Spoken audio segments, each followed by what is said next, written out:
ჯასტინ გეიჯი UFC-ს მსუბუქი წონის უდაო ჩემპიონი გახდა. ილია თოფურია დაამარცხა და თეთრი სახლის გაზონზე როგორც ამერიკელმა ჩემპიონმა უდიდესი მომენტი შექმნა.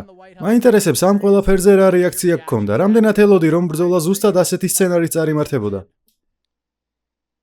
მაინც არაფრის მაქნისია. მოდი გულწრფელები ვიყოთ, მაგ პატარა იხვის ტუჩა გეიჯზე. მაინც საშინელი მებრძოლია, კარგი მებრძოლი ნამდვილად არ არის. ამ ყველაფრის უკან ბევრი საეჭვო დეტალია. დავინახე რომ ხელთათმანებში ქვები ჰქონდა ჩადებული.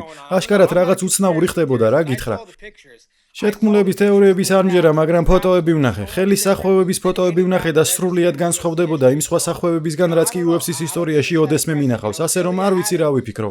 არ ვთვლი რომ შრამბეჭდავი იყო. ილიას უკვე გამოჭერილი ყავდა, მაშინვე უნდა გაეთიშა, თუმცა მთელი ენერგია უაზროდ შემოეხარჯა. ჯასტინმა გამარჯვება მოიპოვა, მაგრამ დაფიქრდით, რამხელა სირთულეების გადატანა მოუწია ილიას. ბრძოლის დროს ფიქრებით საერთოდ სხვაგან იყო. აშკარად ეტყობოდა, რომ გონებით იქ არ ჩხუბობდა, მხოლოდ ოჯახზე ფიქრობდა.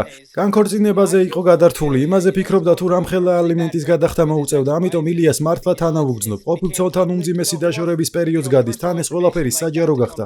ვის მოეწონება მსგავსი პირადი ინფორმაციის საჯაროდ გამოტანა.